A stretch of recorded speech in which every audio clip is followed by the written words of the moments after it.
three, two, one.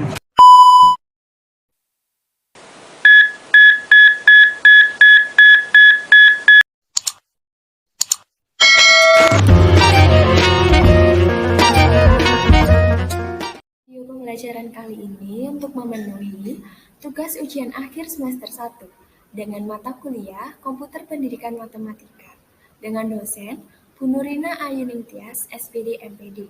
Nama anggota kelompok kami yang pertama yaitu saya, Nova Elizabeth Hendi Kurniawati dengan NIM 2184202017 dan rekan saya yang bernama Reni Agustin Pramono dengan NIM 2184202057. Halo, video pembelajaran kali ini akan membahas mengenai materi dari matematika SMP. Sebelum masuk ke dalam materi, ada yang bisa tebak kita akan belajar bab apa? Sebelum kita masuk ke dalam materi, apa kalian tahu tentang film Transformers? Ya, film yang menceritakan tentang perubahan kendaraan, mobil atau tank menjadi sebuah robot yang memiliki senjata untuk mengalahkan musuh. Kalau kendaraan tersebut bisa berubah menjadi robot, artinya melakukan perubahan apa saja ya? Perubahan yang dilakukan dari sebuah mobil menjadi robot merupakan perubahan bentuk. Jadi, fokusnya Transformer ini memiliki kemampuan melakukan perubahan bentuk dari kendaraan menjadi robot. Nah, sekarang kita masuk ke dalam materi transformasi geometri. Apa sih persamaan dari transformasi geometri dan transformer tadi? Materi pembahasan kita kali ini tentang yang pertama, definisi transformasi geometri. Yang kedua, jenis-jenis translasi, refleksi, dilatasi, dan rotasi. Yang ketiga, contoh-contoh transformasi geometri dalam kehidupan sehari-hari. Pengertian transformasi geometri. Transformasi geometri adalah perubahan ukuran, bentuk penyajian, dan posisi dari suatu objek, baik berupa titik, garis, kurva, dan bidang. Jenis-jenis transformasi geometri yang pertama yaitu translasi atau pergeseran, yang kedua refleksi atau pencerminan, yang ketiga dilatasi atau perkalian, yang keempat rotasi atau perputaran.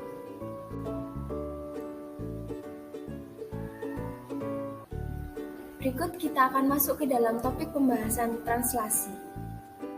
Translasi atau pergeseran adalah transformasi yang memindahkan setiap titik pada suatu bidang dari suatu posisi ke posisi lain.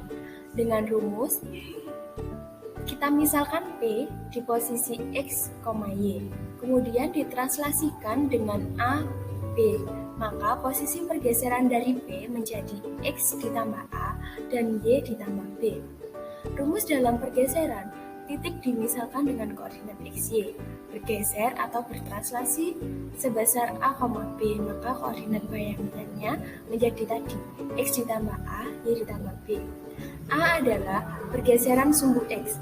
Jika bernilai positif, maka akan bergeser ke kanan. Jika bernilai negatif, bergeser ke kiri. Dan B adalah pergeseran sumbu Y. Jika bernilai positif, maka bergeser ke atas, dan jika bernilai negatif, bergeser ke bawah. Berikut adalah contoh dari pergeseran dalam kehidupan sehari-hari. Yang pertama yaitu ada seseorang yang bermain skateboard. Kemudian ada seseorang yang habis belanja roti, kemudian berjalan menuju ke luar pintu dengan membawa troli. Ini juga menunjukkan sebuah pergeseran. Kemudian di pantai ada seorang kekasih yang sedang berjalan berdua mengelilingi pantai. Ini juga merupakan contoh dari pergeseran ya. Kemudian ada seorang wanita yang sedang bermain wahana salju. Dia berkeliling dari ujung ke ujung. Ini juga termasuk contoh dari pergeseran ya. Kemudian ada seseorang yang bermain skuter. Dia juga melakukan pergeseran dari titik ke ujung titik yang lain. Oke? Kita akan membahas contoh translasi dalam bentuk GeoGebra. Pertama-tama kita akan membuat lingkaran dengan pusat melalui titik. Pertama-tama kita buat titik A di posisi koordinat 3,3 dan titik B di posisi koordinat 5,3. Kemudian kita arahkan lembar objeknya ya, supaya kita lebih mempermudahnya. Kemudian kita gunakan luncuran ya, atau dalam bahasa Inggris disebut juga dengan slider. Lalu luncuran tadi kita beri nama translasi. Kemudian kita memilih ruas garis dengan panjang tetap, dan kita buat posisinya di 10,7 dengan nama titik C dan titik D di koordinat 10,7. Kemudian luncurannya kita tarik geser ke kanan dan ke kiri, maka ruas garis yang dari CD tadi mengikuti arah gerak luncuran yang kita gerakkan. Kemudian lalu kita pilih vektor dari titik, kita klik dari titik C menuju ke titik D. Nah, kemudian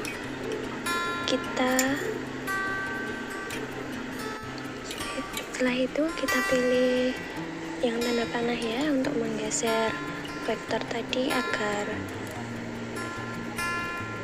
dapat terlihat saat kita nanti menggerakkan luncurannya dan lingkaran yang telah kita buat. Setelah itu kita klik titik D, kita arahkan menyamping ke atas ya, atau serong ke atas, agar nanti pergeseran dari lingkarannya arahnya juga mengikuti bentuk vektor yang kita ubah ke serong atas. Jadi arah pergeseran lingkarannya serong ke atas saat kita nanti menggerakkan luncurannya. Oke, setelah kita menggeser titik D serong ke atas, kemudian kita akan memilih translasi objek oleh vektor. Kemudian kita klik objek lingkarannya ya, dan kita juga klik vektor dari CD tadi ya. Kemudian kita gerakkan luncurannya. Nah, maka lingkarannya akan berpindah posisi serong ke atas sesuai dari arah vektor yang telah kita geser tadi dan luncuran yang kita gerakkan. Oke, jadi seperti itu penerapan translasi dalam GeoGebra. Dari tentang translasi atau pergeseran, sekarang kita masuk ke dalam topik refleksi. Refleksi atau pencerminan adalah transformasi yang memindahkan setiap titik pada suatu bidang dengan menggunakan sifat benda dan bayangan pada cermin datar. Sifat bayangan benda yang dibentuk dari pencerminan yang pertama, bayangan suatu bangun yang dicerminkan memiliki bentuk dan ukuran yang sama dengan aslinya. Yang kedua, jarak bayangan ke cermin sama dengan jarak aslinya. Dan yang ketiga adalah bayangan bangun pada cermin saling berhadapan sejajar dengan aslinya. Sebagai contoh, Dalam kehidupan sehari-hari, seperti kita bercermin, kita akan mendapatkan bayangan yang sama dengan bayangan kita, bayangan pada air. Saya akan mencoba membuat refleksi atau pencerminan menggunakan GeoGebra. Jadi di sini saya seperti biasa akan membuat objek, merefleksikan suatu objek. Kita buat objeknya bebas.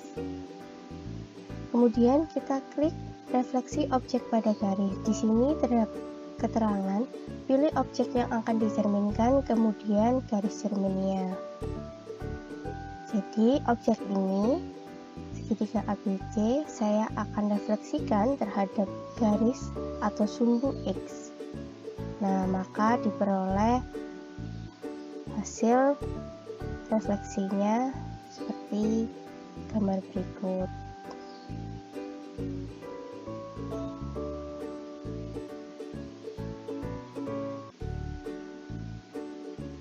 Jadi yang semula titik A berada di koordinat 2,2, maka setelah direfleksikan terhadap sumbu X, maka ia berada pada koordinat 2,-2. Sekarang kita akan coba membuat refleksi terhadap sumbu Y.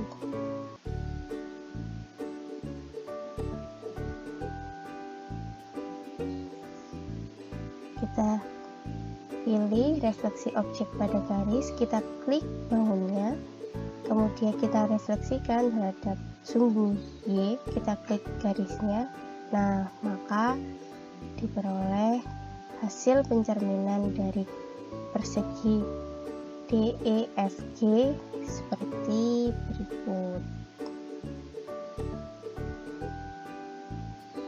Persegi DEFG, titik D yang semula pada koordinat negatif 5,9 setelah dicerminkan terhadap sumbu Y, maka ia berada pada titik koordinat 5,9. Nah, dari GeoGebra ini kita dapat belajar merefleksikan juga suatu objek terhadap sumbu X dan sumbu Y. Setelah kita membahas tentang refleksi, selanjutnya kita akan masuk dalam topik pembahasan dilatasi.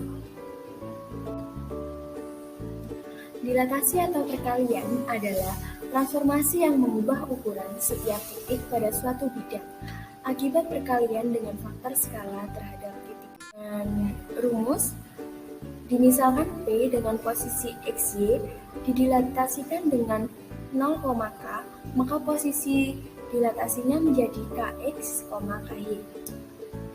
Dengan catatan K lebih besar dari 1 berarti membesar, dan K lebih dari 0 kurang dari 1 berarti mengecil. Intinya, dilatasi merupakan perubahan ukuran menjadi lebih besar atau lebih kecil. Setelah penjelasan dalam bentuk GeoGebra, maka didapatkan rumus seperti tadi yang sudah dijelaskan.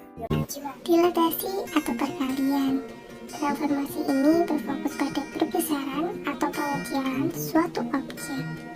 Sebagai contoh, dalam kehidupan sehari-hari, di laboratorium kita seringkali menemukan alat yang bernama mikroskop. Hal ini digunakan untuk memperbesar suatu objek yang kecil seperti sel, mikroorganisme, dan sebagainya. Sebagai contoh lainnya, kita juga seringkali mencetak foto dari ukuran semula menjadi ukuran tertentu. Hal ini juga merupakan suatu proses dari dilatasi. Miniatur juga merupakan suatu dilatasi dari objek asli menjadi objek yang lebih kecil, sebagai contoh miniatur globe dengan bumi. Oke, sekarang kita akan menerapkan contoh dilatasi dengan menggunakan aplikasi GeoGebra. Yang pertama kita buat poligon.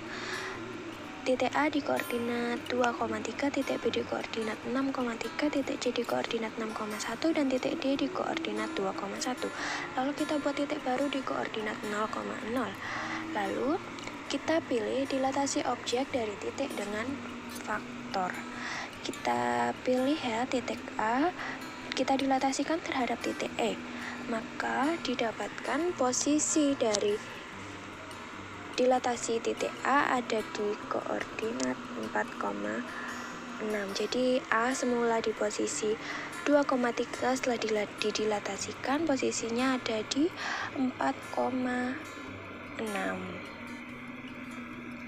Oke, kemudian kita lanjut di titik B. Kita klik titik B, kemudian kita dilatasikan dengan titik E. Maka B aksennya akan menempati koordinat 12,6. Jadi posisi titik B semula berada di 6,3, setelah didilatasikan dengan titik E posisinya menjadi 12,6. Oke, kemudian kita lanjutkan dengan titik C didilatasikan terhadap titik E, maka posisinya ada di koordinat 12,2. Jadi titik C semula di posisi koordinat 6,1, setelah didilatasikan dengan titik E akan berubah posisinya berada di koordinat 12,2. Oke, kita lanjut dengan titik D. Kita dilatasikan dengan titik E, maka posisinya akan menjadi 4,2. Jadi yang semula ada di posisi 2,1, setelah didilatasikan dengan titik E maka posisinya berubah di koordinat 4,2. Oke, kemudian kita pilih ruas garis di antara dua titik. Kita tarik garis dari titik A aksen ke B aksen, dari B aksen ke C aksen, dari C aksen ke D aksen, dari D aksen ke A aksen. Agar kelihatan ya bentuk bangun persegi panjangnya. Oke, kemudian kita beri warna setiap garis yang telah kita buat agar kita bisa membedakan mana bentuk asli bangun persegi panjangnya dan mana yang hasil dari dilatasi persegi panjang yang telah kita buat. Ya, kita warnai dengan warna biru ya, sampai semua ruas garisnya terwarnai.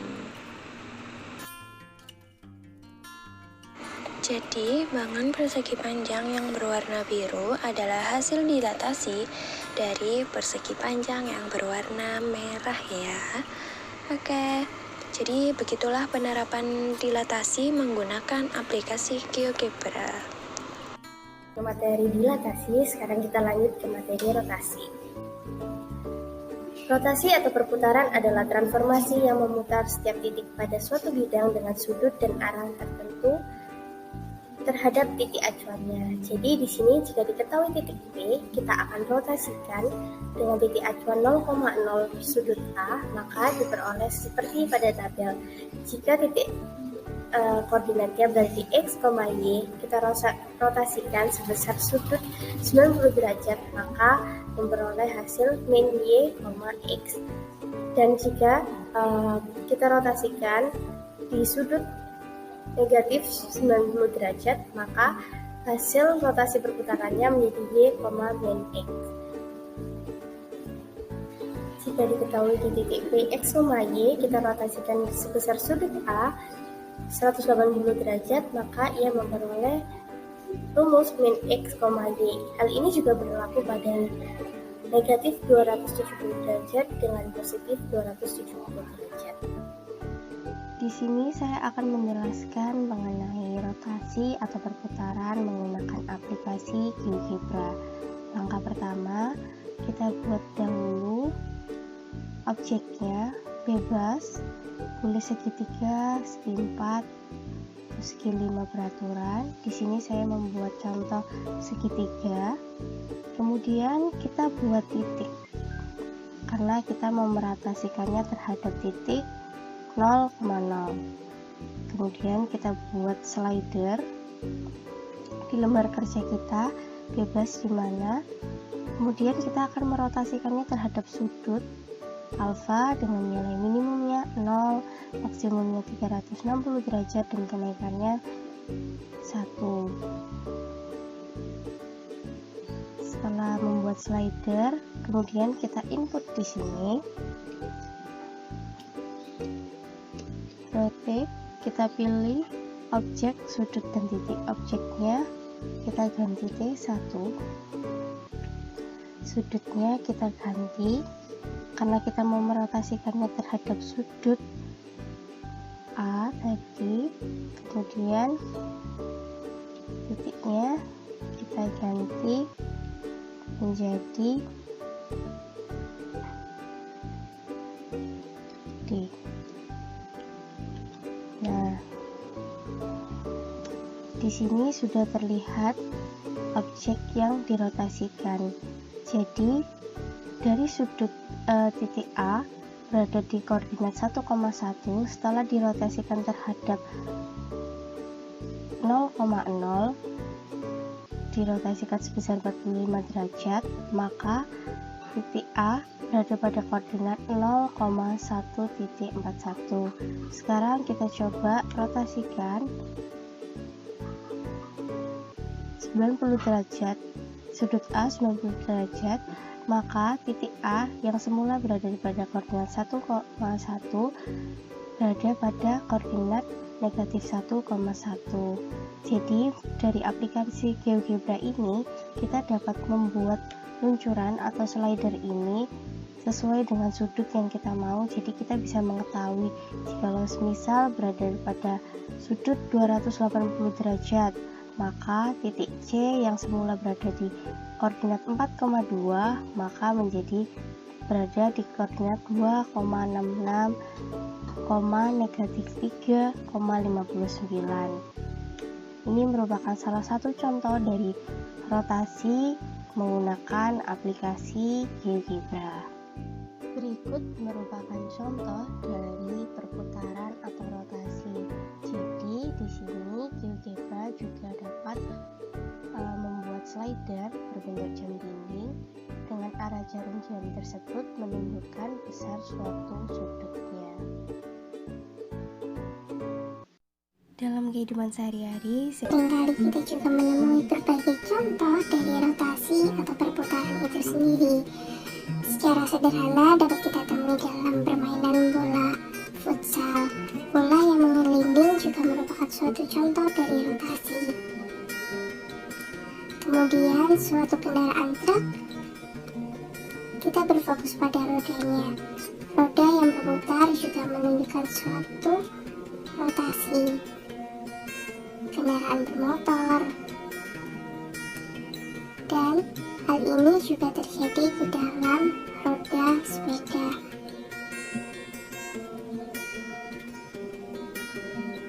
Konsep lain dalam rotasi yaitu rotasi bumi, langit, dan matahari yang berputar pada porosnya. Contoh, titik A 4,5 ditranslasikan sejauh 3 dan negatif 2. Tentukan hasil translasinya. Oke, pertama kita gambar dulu bidang kartesius seperti ini. Kemudian kita gambar titik A yaitu 4,5. Selanjutnya kita translasikan sejauh 3 satuan ke kanan dan 2 satuan ke bawah karena nilainya negatif 2 ya. Nah, kita gambar titik A aksennya. Koordinatnya yaitu 7,3. Dari contoh ini, coba kita perhatikan. Titik A 4,5 ditranslasikan sejauh 3 dan negatif 2. Hasilnya adalah titik A aksen, yaitu 7,3. Bisakah kalian menyimpulkan sesuatu? Ya, betul. Jadi, jika ada dominan titik A negatif 3,2 terhadap sumbu X, sumbu Y, garis Y sama dengan X, dan garis Y sama dengan negatif X. Yang pertama dulu ya, pencerminan terhadap sumbu X. Kita gambar bidang koordinat kartesius seperti ini, kemudian gambarkan titik A-nya. Titik A ini akan kita cerminkan terhadap sumbu X. Jarak dari titik A ke sumbu X adalah 2 satuan. Artinya, jarak bayangannya pun pasti 2 satuan juga terhadap sumbu X. Sehingga, didapatlah koordinat bayangannya, yaitu titik A aksen negatif 3, negatif 2.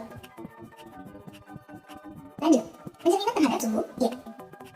Jarak dari titik A terhadap sumbu Y adalah 3 satuan. Artinya, jarak bayangannya pun terhadap sumbu Y adalah 3 satuan. Sehingga, koordinat titik A aksennya adalah 3,2. Sekarang, pencerminan terhadap garis Y sama dengan X. Garis Y sama dengan X itu yang kayak gimana sih? Nah, ini adalah garis Y sama dengan X. Kita akan mencerminkan titik A terhadap garis ini. Jarak titik A terhadap garisnya bukan yang ini ya, tapi harus tetap lurus terhadap garis. Jadi, jaraknya adalah ini. Di sini terlihat jaraknya adalah sebesar 2,5 dari diagonal letaknya. Sehingga, jarak bayangannya pun sama, yaitu 2,5 dari diagonal letaknya. Jadi, titik A aksennya adalah 2,3. Terakhir, pencerminan terhadap garis Y sama dengan negatif X. Garis ini kebalikan dari garis Y sama dengan X, sehingga arah garisnya seperti ini. Jika cerminan titik A-nya terhadap garis, dapatlah bayangannya titik A aksen negatif 2,3. Sekarang, mari kita membuat kesimpulan. Saat dicerminkan terhadap sumbu X, titik A negatif 3,2 memiliki bayangan titik A aksen negatif 3,2. Dicerminkan terhadap sumbu Y, titik A negatif 3,2 memiliki bayangan titik A aksen 3,2. Untuk pencerminan terhadap garis Y sama dengan X, titik A negatif 3,2 memiliki bayangan titik A aksen 2,3. Dan saat dicerminkan terhadap garis Y sama dengan negatif X, bayangan titik A negatif 3,2 yaitu titik A aksen negatif 2,3. Coba kalian perhatikan antara titik awal dan bayangannya. Sudah terlihat belum hubungannya? Oke, untuk pencerminan terhadap sumbu X, di sini kita lihat bahwa koordinat atau nilai Y dari bayangannya adalah negatif dari titik awalnya kan? Sementara absis atau nilai X-nya sama. Sehingga dapat kita simpulkan bahwa jika ada titik X, Y dicerminkan terhadap sumbu X, maka titik bayangannya menjadi X, negatif Y. Sekarang, pencerminan terhadap sumbu Y. Iya betul, kebalikan dari sumbu X. Di sini justru absis dari bayangannya yang menjadi negatif. Sehingga kesimpulannya, jika ada titik X, Y dicerminkan terhadap sumbu Y, maka titik bayangannya menjadi negatif X, Y. Kalau pencerminan terhadap garis Y sama dengan X, gimana nih? Coba lihat, koordinat titik bayangannya untuk absis dan koordinatnya itu jadi bertukar. Yang awalnya titik X, Y, bayangannya akan menjadi Y, X. Dan dalam ada titik X, Y dicerminkan terhadap garis Y sama dengan negatif X, maka titik bayangannya menjadi negatif Y, negatif X. Nah, kesimpulan ini bisa kalian gunakan untuk menentukan hasil pencerminan terhadap 4 garis ini tanpa harus menggambarkannya di bidang koordinat kartesius. Diketahui segitiga PQR memiliki titik-titik sudut P 1,2, Q 4,2, dan R 1,4. Gambarlah hasil dilatasi dari segitiga PQR dengan pusat 0,0 dan faktor skala 2, negatif 2, dan 1/2. Untuk faktor skala 2, berarti titik sudutnya kita kalikan dengan 2. Sehingga titik P 1,2 menjadi P aksen 2,4. Titik Q 4,2 menjadi Q aksen 8,4. Dan titik R 1,4 menjadi R aksen 2,8. Kita hubungkan ketiga titiknya dan jadilah segitiga P aksen, Q aksen, R aksen ini sebagai hasil dilatasinya. Kemudian untuk faktor skala negatif 2, artinya kita kalikan titiknya dengan negatif 2. Titik P 1,2 dikalikan negatif 2 menjadi negatif 2, negatif 4. Titik Q 4,2 menjadi negatif 8, negatif 4. Dan titik R 1,4 menjadi negatif 2, negatif 8.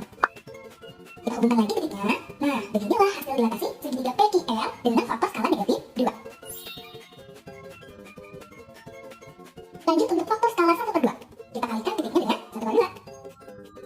Titik P 1,2 dikalikan 1/2 menjadi 1/2,1.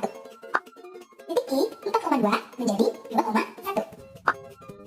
Dan titik R 1,4 menjadi 1/2,2. Wah, jadi kecil ya ukuran segitiganya. Nah, dari titik, misalnya kita akan melatasikan titik A 3,2 dengan pusat rotasinya yaitu titik O 0,0 dan berlawanan arah jarum jauh. Kita mau cari hasil rotasinya dengan sudut sudut di sini apa nih? Yaitu 90 derajat, 180 derajat, 270 derajat, dan 360 derajat. Oke, kita mulai melatasikan titik A dengan sudut rotasi 90 derajat. Kita gambar garis lurus dari titik A ke titik pusat. Setelah itu, kita putar jauh 90 derajat ke arah kiri karena berlawanan arah jarum jauh. Kalian bisa menggunakan busur dan jangkar ya untuk melatasikan ini. Busur untuk menghitung garis lurusnya dan jangkar untuk memutar titiknya. Nah, setelah kita putar jauh 90 derajat berlawanan arah jarum jauh, didapatlah koordinat titik A aksennya yaitu negatif 2,3. Rotasi yang kedua yaitu dengan sudut sejauh 180 derajat. Langsung tadi, kita buat garis dari titik A ke titik A dulu, kemudian kita putar titiknya dengan menggunakan jangkar dan busur sejauh 180 derajat ke arah kiri. Dan kita dapatkan titik A aksen negatif 3, negatif 2. Kemudian rotasi sejauh 270 derajat. Dan cara yang sama, kita putar titiknya sejauh 270 derajat ke arah kiri. Kita peroleh titik A aksennya yaitu 2, negatif 3. Dan akhir, untuk rotasi satu putaran penuh atau 360 derajat, maka titik A akan kembali ke posisi awal yaitu 3,2. Nah, dari 4 rotasi yang sudah kita lakukan pada titik A, maka kita akan memperoleh kesimpulan tentang rotasi dengan pusat 0,0 dan berlawanan arah jarum jauh. Untuk rotasi dengan sudut 90 derajat, kita lihat kesenangan dalam bentuk koordinat ini, di mana untuk titik koordinat bayangan itu terdapat tepat antara aksis dan koordinatnya, namun dari aksisnya jadi negatif. Sehingga kesimpulannya, jika ada titik X, Y dilatasinya sebesar 90 derajat, maka koordinat titik bayangannya menjadi negatif Y, X. Sekarang, rotasi yang kedua, yaitu dengan sudut sebesar 180 derajat. Titik bayangannya memiliki angka koordinat yang sama dengan titik awalnya, namun nilai keduanya menjadi negatif. Sehingga untuk titik X, Y yang dilatasikan sebesar 180 derajat, koordinat titik bayangannya menjadi negatif X, negatif Y. Ingat ya, ini bagian dari rotasi yang pertama, koordinat titik bayangannya bertempat pada aksis dan koordinatnya, namun yang bernilai negatif adalah koordinat dari titik bayangannya. Jadi, untuk rotasi titik X, Y dengan sudut sebesar 270 derajat akan diperoleh koordinat titik bayangannya Y, negatif X. Nah, kalau kesimpulan rotasi yang praktik ini tentunya paling mudah diingat. Untuk rotasi satu putaran penuh atau 360 derajat, maka titik yang dilatasikan akan kembali ke posisi awal, sehingga koordinat titik awal dan